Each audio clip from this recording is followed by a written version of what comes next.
Hello, sports lovers. Welcome to Mess Sports TV. Today's episode is a World Cup match between Portugal and Ghana. Before I go into the first half analysis of the match, let me give you the formation of the Portuguese team. 4-1-2-3. That's a very offensive formation, and the lining and the starting lineup is Costa, Cancelo, Diaz, Pereira, Rafael, Neves, Bernardo Silva, Otavio, Joao Felix, Ronaldo, and Manchester's Fernandes. Now let me go to the Ghanaian side, who are lined up in a very defensive manner. Atizigi, Salisu, Amate, Seidu, Pate, Samed, Kudus, Williams, and captain of the side, Andre Dede Ayew. The match is expanding out the way both teams have lined up. Ghana has been on the back foot throughout majority of the match, with Portugal being on the offensive, playing a very high line to close down the midfield of Ghana. But one thing the Portuguese are lacking is they have not been creative enough. The Portuguese national team have not been creative enough. They've not created. They've not had so many through balls going to. They just move the ball left and right and try to whip across in, seeing if Ronaldo couldn't do one of his magics. But the midfield made up of Bernardo Silva and Otavio have not been creative enough in order to deliver good balls to Cristiano Ronaldo. And the only chance he had was the one Atizigi closed him down very fast. A good goalkeeping decision from Atizigi. But one thing the Black Stars are also not doing is that because they are playing five at the back, when they have the ball, they lack pace in transition. They lack body up front in order to execute the job. So this is going against them in case they happen to be in transition or they happen to win possession. They don't often have more men up front in order to progress or be of threat to the Portuguese national team. So far, Costa, their keeper, has not been called to action in this game, and the FC Porto keeper could have slept for almost 30 minutes before seeing a ball. So this is my take on the first half. I think after 70th minute, Ghana needs to be more offensive because they might take Andre Dede Ayew out and bring in his brother who plays for Crystal Palace, Jordan. And we must increase players or bodies up front in order to execute the job. If not, Ghana would be laughing at the wrong side of history, because this Portuguese team is coming in to win the game. They just need to tweak one or two in order to secure a win. So I think the likes of Partey, and if Jordan comes in, there'll be much space up front. Dede has not been given us much up front. He has been fouled a couple of times, but anytime he goes he goes for a header, he loses. So I don't know if I think that's the reason why the goalkeeper Atizigi, after 35 minutes, stopped playing the long ball in to the center and started moving it to the left hand side. So I think this might take for the first half.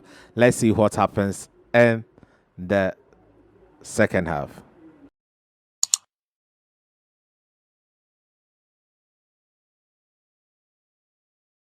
Hello, sports lovers. The second half has just ended, and the Portuguese national team were the victors of the night. And goals from Cristiano Ronaldo, Andre Ayew, Joao Felix, Rafael were all part of the second half trailing. The first half was 0-0, and the second half had 5 goals. I think the Ghanaian side did better in the first half than they did in the first half, but it wasn't a great performance. I think if they could have played a little bit beyond themselves. I think they were more content with the second half, trying to build slowly, but I think they were much late behind after Portugal went 2 goals up. They were trying to play catch up, increasing their tempo, but they could have done that from the first half. And this Portuguese team has individual players, but it's not an extraordinary team. If you look at the way they even qualified, they struggled a bit before they made it to this competition. So it wasn't an extraordinary Portuguese team that had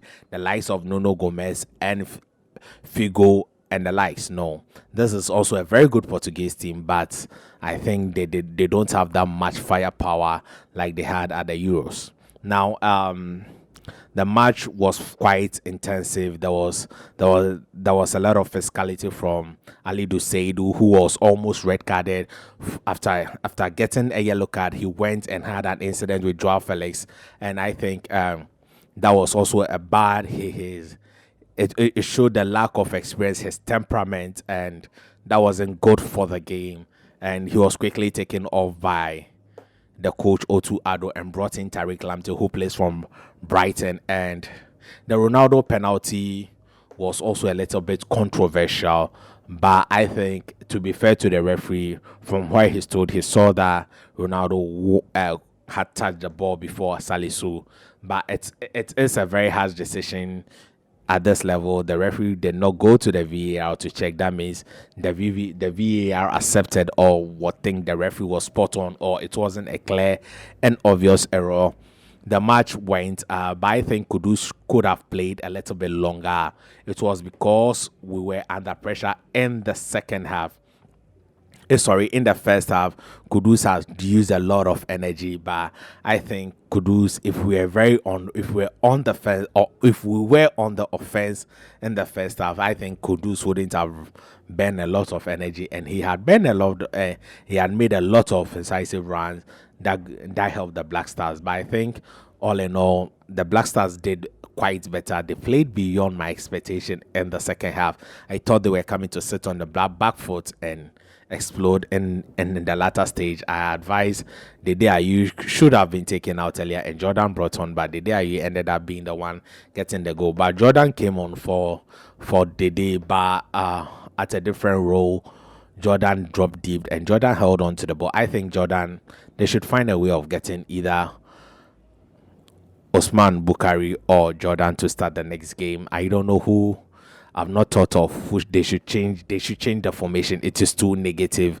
I think Jiku should be put on the bench, then Jordan or Bukari starts the next game, so that it gives us a lot of firepower up front, so that we are able to score more goals and win matches, because at this stage Ghana would be in trouble if they don't.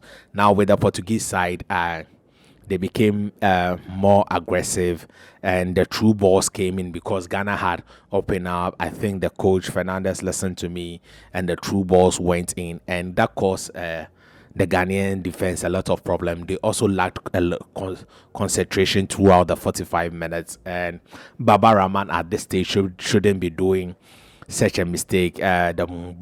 The pass from Bruno Fernandes was very good, and he also assisted Rafael to get the third goal. So now, what is the way forward for the Black Stars? I think the way forward for the Black Stars is to come up in the next game very offensive minded, very attacking minded, and open up in order to win the game, because being on the back foot wouldn't help at this stage, because we are at the bottom of the table and we have -1 goal. So, but for the Portuguese national team, kudos. There was a little bit tension at the end.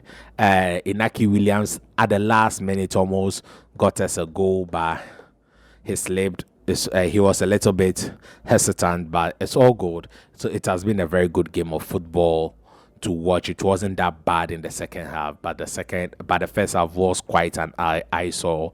I think the inexperience of this team also came to bear. But with this being a first major tournament for most of them, I think they would come out good when we go to AFCON, and this experience will help them for them to perform better or even win the next AFCON. This is quite positive from the Black Stars in the second half.